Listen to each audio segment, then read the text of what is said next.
अर्पिता परमार और आप देख रहे हैं सिटी न्यूज़ मुजफ्फरपुर और इसी के साथ मैं आप सभी दर्शकों का बहुत बहुत स्वागत करती हूं। तो आइए बढ़ते हैं आज की मुख्य खबरों की ओर। हेडलाइंस के प्रायोजक हैं Neelkamal exclusive showroom. Muzaffarpur eye hospital कांड में सिविल सर्जन ने अस्पताल प्रबंधक और डॉक्टर पर ब्रह्मपुरा थाना में कराया एफआईआर दर्ज। आई हॉस्पिटल अखफोरवा कांड में पटना से स्वास्थ्य विभाग की टीम पहुंची जांच के लिए। और तुर्की ओपी के सरैया सकरी गांव में संपत्ति को लेकर बहू ने सास को पिलाया जहर। तो ये थी आज की मुख्य खबरें। अब खबरें विस्तार से। आई हॉस्पिटल कांड में सिविल सर्जन के बयान पर ब्रह्मपुरा थाना में अस्पताल प्रबंधक और डॉक्टर पर प्राथमिकी दर्ज हुई है। मुजफ्फरपुर आई हॉस्पिटल पर गुरुवार को civil surgeon doctor Vinay Kumar Sharma के बयान पर ब्रह्मपुरा थाना में एफआईआर दर्ज कराया गया है। टाउन डीएसपी रामनरेश पासवान और थानेदार अनिल गुप्ता सदर अस्पताल पहुंचे, सिविल सर्जन से जानकारी ली, उसी आधार पर आवेदन तैयार कर एफआईआर दर्ज किया गया। इसमें पूरे अस्पताल प्रबंधन को आरोपी बनाया गया है। साथ ही जांच और ऑपरेशन में लापरवाही बरतने की बात बताई गई है। एफआईआर दर्ज होने की भनक मिलते ही हॉस्पिटल के सभी डॉक्टर और सचिव दिलीप कुमार जलान गायब हो गए। अस्पताल कर्मी भी नहीं है। सचिव के चैम्बर में ताला लटक रहा है। गार्ड भी किसी के बारे में जानकारी नहीं दे रहे हैं। इधर मामले में नगर डीएसपी रामनरेश पासवान ने बताया कि सिविल सर्जन कार्यालय से शिकायत की जा रही है। उसी के आधार पर अस्पताल को सील कर आगे की कार्रवाई शुरू की जाएगी। कार्यालय से प्राथमिकी भेजी जा रही है। हम लोग यहाँ पे आए हुए हैं। प्राथमिकी जैसे ही मिलता है दर्ज कर करके कानूनी कार्रवाई हम लोग करेंगे। प्रथम दृष्टया जो मामला सामने आया उसमें क्या कुछ आई है? जी, आपने जो वहाँ पर जो देखा है उसमें प्रथम दृष्टया क्या मामला है? नहीं, हमने अभी देखा नहीं है। यहाँ आए हैं कार्यालय में। यहाँ कार्यालय में जो भी चिकित्सक मौजूद हैं उनसे हम लोगों ने बात की है कि किस तरह के ये घटना हुई है। इस संदर्भ में हम लोग बातचीत की है। प्राथमिकी होती है तो हम लोग पूर्णतः वैज्ञानिक तरीके से इसका अनुसंधान भी प्रारंभ करेंगे, तब कुछ बता पाएंगे कि क्या पर क्या है। हॉस्पिटल को सील लगाया, हॉस्पिटल को अस्पताल के द्वारा जो है सिविल सर्जन साहब के द्वारा जो है लैब को बंद किया गया है और हम जैसे ही प्राथमिकी दर्ज होती है तो हम लोग उसको सील कर आगे कार्रवाई करेंगे। आई हॉस्पिटल अखफोरवा कांड के लिए पहुंची स्वास्थ्य विभाग की विशेष टीम इस दौरान इस कांड को लेकर सिविल सर्जन को फटकार भी लगाई। मुजफ्फरपुर आई हॉस्पिटल प्रबंधन अब पूरी तरह इस अखफोरवा कांड के गोरख धंधे में फंसता हुआ दिख रहा है, क्योंकि 3 दिन बीत जाने के बाद जब सिविल सर्जन ने कड़ी फटकार लगाई तब जाकर 65 मरीजों के इलाज का डिटेल्स और आंकड़ा नाम पता के साथ दिया गया। इससे साफ पता लगता है कि विदेशी फंडिंग के लालच में मरीजों की जान के साथ खिलवाड़ किया गया है। इधर पटना से आई राज्य स्तरीय टीम ने सीएस डॉक्टर विनय कुमार शर्मा के साथ बैठक की। टीम में शामिल वरीय अधिकारी डॉक्टर हरीश चंद्र ओझा ने इस पर कड़ी आपत्ति जताई कि आखिर 3 दिन तक क्यों आंकड़े को दबा कर रखा गया। इसके बाद उन्होंने सभी मरीजों का पुर्जा देखा। इसे भी आई हॉस्पिटल द्वारा आज ही सिविल सर्जन को भेजा गया था। इसमें देखा गया कि जांच से पूर्व आंख में डालने के लिए कौन सी दवा दी गई थी। हालांकि दवा से वे संतुष्ट दिखे। इसके बाद उन्होंने आई हॉस्पिटल पहुंचकर जायजा लिया। यहाँ सब कुछ बंद मिला। गार्ड से पूछताछ की लेकिन उसने कोई जानकारी नहीं दी। गार्ड को फौरन सचिव दिलीप जालान को बुलाने को कहा गया है। अभी तो आई हॉस्पिटल जाना है, फिर मेडिकल कॉलेज जाना है, वहाँ लोगों से बात करेंगे, कुछ रिकॉर्ड देखेंगे और फिर लौटने के बाद यहाँ हम लोग बैठक करेंगे। उसके बाद ही कुछ बोलने की ज़्यादा हो गया सर जी। अभी तक एक्चुअल आंकड़ा तक जांच रिपोर्ट में नहीं आ पाया। नहीं, एक्चुअली देखिए ये आंकड़ा तो देना था अस्पताल को और उसके असहयोग के कारण ही आज एफआईआर करने की नौबत आई है। अदरवाइज इसकी ज़रूरत नहीं थी। जांच होनी थी और ये तो तय है कि अगर अस्पताल दोषी है तो उसको सज़ा मिलेगी। एक चीज़ सर, उस अस्पताल की जांच एनजीओ से संचालित अस्पताल है जी, उसकी जांच एक बार भी नहीं हुई, जबकि वो मुतियाबिन के लिए पिछले साल से इसलिए कि सामान्यतः जो जिला स्वास्थ्य समिति से जुड़ा हुआ अस्पताल है या जो अनुदान लेता है उसी की जांच की जाती है। ठीक है। तो इसका तो मार्च के पहले तक ये जुड़ा हुआ था। ठीक है। तो उस समय ये लोग खबर लेते रहते थे। उसके बाद उसका कोई MOU नहीं माने सरकार के साथ नहीं हुआ है। तो फिर वही मार्च बात के है। पहले मतलब जांच हुई है उसकी। हाँ माने तो जांच में सहयोग जांच नहीं कर रहा अस्पताल प्रबंधन। अभी तो यही लग रहा है ना, तब ना रिकॉर्ड हम लोगों को मिलने में देरी हुई या वेरिफिकेशन में दिक्कत हो रही है, या उसमें भी उसको भी प्रिपेयर करने में टाइम लगता है। अभी तक क्या अपडेट है? जांच क्या अपडेट मिली है? अभी हम कुछ कहने की स्थिति में नहीं है। हमको मौका दीजिए थोड़ा। बचाने की बात तो कहीं नहीं। सवाल नहीं, अस्पताल के प्रति बात करते हैं। सरकार हमको सरकार के तरफ से जो भेजा गया है वो स्पष्ट उन लोगों का निर्देश है कि किसी को नहीं बचाना है, बारीकी से जांच करनी है और जो रिपोर्ट आएगा उस पर सरकार कार्रवाई करेगी। 3 से 4 दिन हो चुके हैं, 65 लोगों का डाटा 3-4 दिन बाद मिलता है सर। ये 65 दिन की बात नहीं है। चीज है ना। देखिए परेशानी क्या है। जिसका आँख मान लीजिए खराब, वो तो यहाँ है नहीं, उसको फिर ढूंढा कैसे जाए? वो तो कहीं कहीं चला गया जिसका जहाँ परिचय है।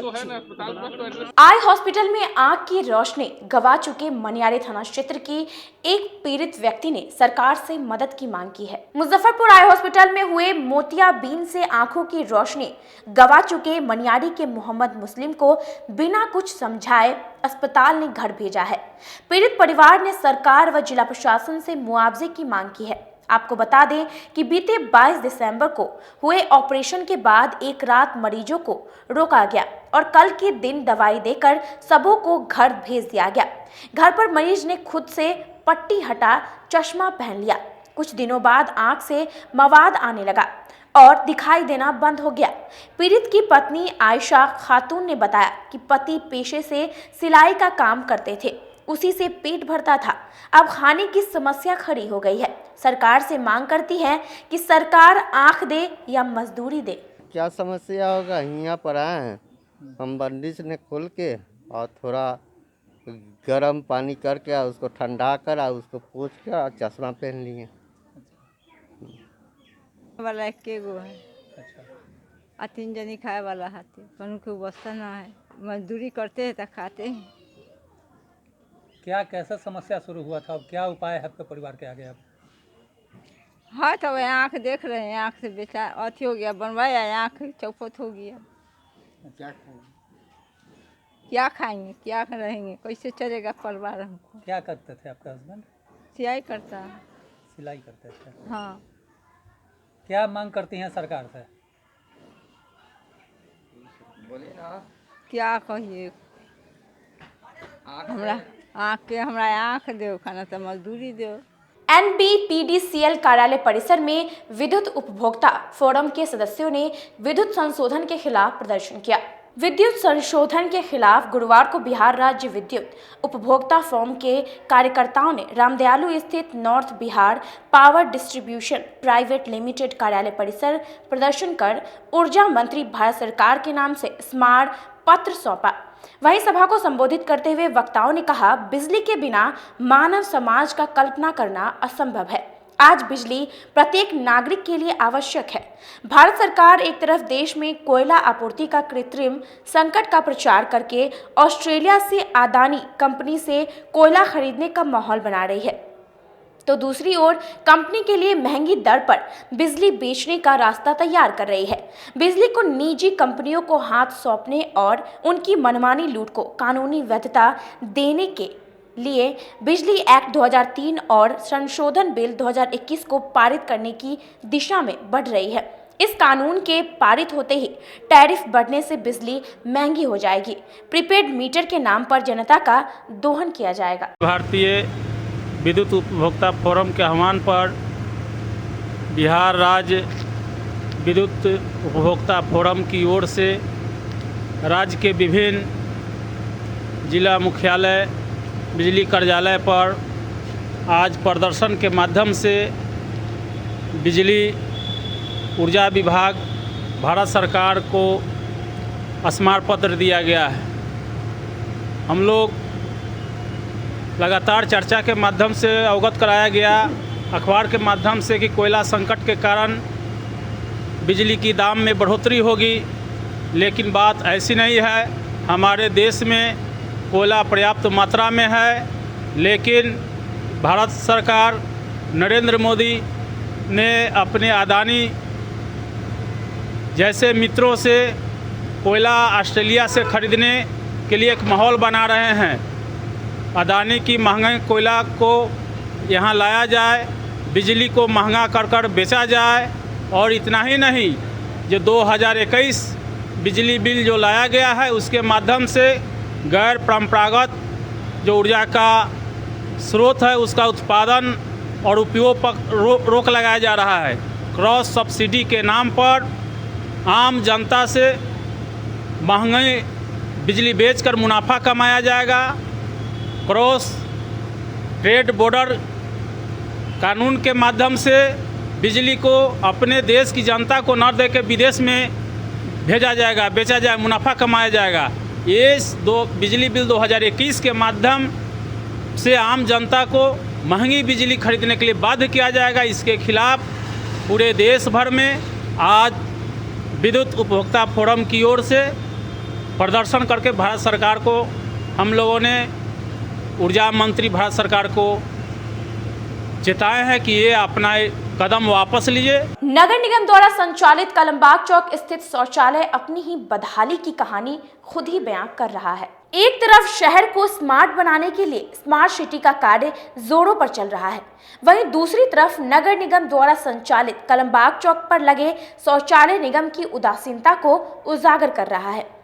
निगम द्वारा संचालित शौचालय की साफ सफाई नहीं होने से स्थानीय काफी आक्रोशित है। स्थानीयों का कहना है कि निगम द्वारा संचालित शौचालय का समय पर साफ सफाई नहीं होने से शौचालय के आसपास गंदगियों का अंबार लगा है, जिससे तेज दुर्गंध आती है कि सड़क पर आने जाने वालों को नाक बंद करके चलना पड़ता है।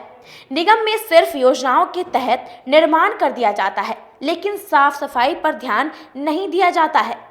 इस तरह गंदगी रही तो बीमारी फैलने में देर नहीं लगेगी। पड़ा हुआ है, सब तरह से गंद है, ये में 40 करोड़ का रहा है और गंदी ऐसे बिगिए लोग के बोरा लोग है यहाँ पर रखल कमा खा रहा है तो हटा के बिको।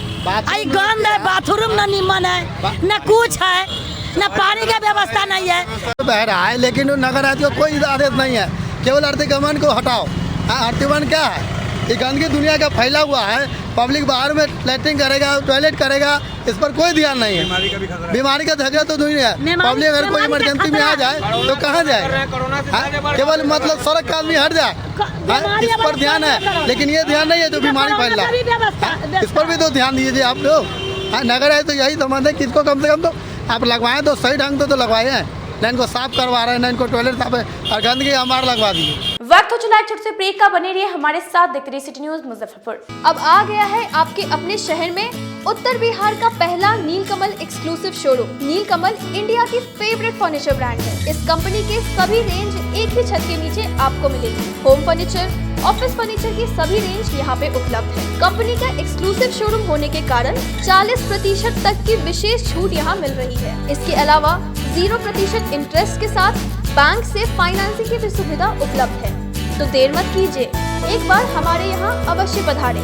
हमारा पता है Mithanpura, Narayanpur road, opposite to Vaishali management college, और हमारा कॉन्टैक्ट नंबर है 9334900888 और 7004320380। नॉर्थ बिहार का पहला एक्सक्लूसिव शोरूम मुजफ्फरपुर में यूए एसोसिएट के सौजन्य से नीलकमल का एक्सक्लूसिव शोरूम खुला है, और आप लोगों से यही भी निवेदन है कि एक बार इस शोरूम में आइए और इसके विस्तृत रेंज को देखिए, जो कि एक अच्छे रेंज के साथ एक अच्छी कीमत के साथ आपको मिलेगा।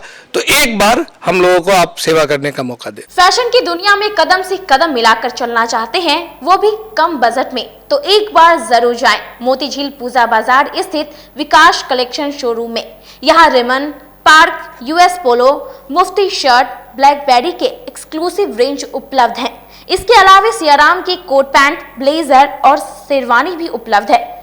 सभी ब्रांड में एक पीस के खरीद पर 20% तथा 2 पीस के खरीद पर 30% की विशेष छूट दी गई है। तो हमारे यहाँ एक बार अवश्य पधारे। हमारा पता है विकास कलेक्शन बीवी कॉलेजेट स्कूल के अपोजिट पूजा बाजार मोतीझील। हमारा संपर्क नंबर है 9835104722। हाँ, पहले आप लोग का नमस्कार। मेरे यहाँ विकास गारमेंट जो पूजा मार्केट मोतीझील में है, लगन के शुभ अवसर के लिए कोट पैंट, ब्लेजर, विंटर के जैकेट, स्वेटर, मतलब सब चीज़ें, शेरवानी, अंडर गारमेंट, सारे चीज सब ब्रांड में, टी शर्ट भी सब वो है, और राउंड में टी शर्ट है, गोल गला में टी शर्ट है, सभी तरह का ब्रांड है। और सबसे अच्छा ये है कि हम कर देते रहते हैं अभी मोस्टली। पानी टंकी स्थित वीवो एक्सक्लूसिव शोरूम में त्योहार के मौके पर मोबाइल की खरीदारी करने पर एक से बढ़कर एक उपहार दिए जाने की व्यवस्था है। 10 से 15 हजार की खरीदारी पर मेटल ईयरफोन, 15 से 25 हजार की खरीदारी पर वीवो बैग और 25 हजार से ऊपर की खरीदारी पर हेल्थ बॉन्ड दी जाएगी। तो एक बार हमारे यहाँ अवश्य पधारें। वीवो एक्सक्लूसिव शोरूम, पानी टंकी चौक। जो फिनांस की सुविधा में जेस मनी भी फिनांस करती है। एक अच्छी बात यह है कि इंडिया के नागरिक होने के नाते आपको कहीं के भी नागरिक हैं, आपको यहाँ भी फिनांस मिलेगा जेस मनी के माध्यम से। ये एक बेहतर बात है। अगर आप कहीं के भी रहने वाले और मुजफ्फरपुर में आप मोबाइल खरीदना चाहते हैं, आपके पास आधार या डॉक्यूमेंट दूसरे जगह का है, फिर भी हमारे यहाँ आपको जेस मनी के माध्यम से आपको फिनांस की सुविधा मिलेगी। पहले ये सुविधा नहीं थी और बहुत जगहों पर ये सुविधा अभी भी नहीं है। ये हमारे शोरूम में आपको मिल पाएगा। ब्रेक के बाद एक बार फिर से आप सभी दर्शकों का बहुत बहुत स्वागत है। तो आइए बढ़ते अगली खबरों की ओर। तुर्की ओपी क्षेत्र के सकरी सरैया गांव में संपत्ति को लेकर बहू ने अपने ही सास को जहर पिला दिया। गंभीर स्थिति में अस्पताल में इलाज चल रहा है। संपत्ति व बेटे के मायके आने से नाराज हुए एक बहू ने अपनी सास को जहर पिला दिया है। घटना जिले के तुर्की ओपी के सरैया सकरी इलाके की है। घटना के बाद पूरे इलाके में सनसनी फैल गई। वहीं आनंद फानन में सास को सदर अस्पताल में भर्ती कराया गया है, जहां उसकी स्थिति गंभीर बताई जा रही है। पीड़ित महिला सकरी सरैया निवासी लल्लू सिंह की पत्नी सुनीता देवी है। मामले में लल्लू सिंह ने आरोप लगाते हुए कहा कि उनका एक बेटा है, 2 बेटी है, दोनों की शादी हो गई है। एक शहर में रहती है, दूसरी असम में रहती है। करीब 3 वर्ष पूर्व बेटी की शादी कराई थी। शादी के कुछ दिनों बाद तक सब ठीक रहा। इसके बाद बहू सभी को प्रताड़ित करने लगी। उन्होंने कहा कि बहू संपत्ति को हड़पना चाहती है। इसके अलावा बेटी जब कभी भी मायके आती है तो उसको लेकर भी विवाद करती है। उन्होंने कहा कि बेटा शहर में रहकर कपड़े का काम करता है, जबकि वे खुद शहर चले जाते हैं। कहा कि गुरुवार को वे और उनका बेटा काम पर चला गया। इस दौरान घर पर उनकी पत्नी के साथ बहू और उसके पिता समेत एक अन्य व्यक्ति मौजूद था। सास को अकेले पाकर मारपीट की, फिर उसे पटक कर जहर पिला दिया। सुबह में हम ड्यूटी के लिए 9 बजे निकल गए हैं। उसके बाद क्या हुआ हमको मालूम नहीं है। ड्यूटी पर निकले उसके बाद क्या पता चला है? उसके बाद मालूम चला है कि मम्मी जहर खा ली है। तो अभी रास्ते में से लौटे हैं, रामदयालु तक आ गए थे, तो वहाँ से लौट के तुरंत गए तो लेके गाड़िए पर लेके आए। मम्मी खा ली है या आपकी पत्नी खिला दी है? पत्नी खिला दी है, दोनों तो वहीं थी, पत्नी और ये मम्मी। आपको क्या लग रहा है, अपनी पत्नी जहर खिला सकती है? खिला सकती है, जब हमारे साथ लड़ाई पीट कर सकती है तो पत्नी क्यों नहीं खिला सकती है? अभी कहाँ है पत्नी आपकी? अभी पत्नी कहाँ है हमको नहीं मालूम। क्या है जहर खिलाई अपनी माँ को?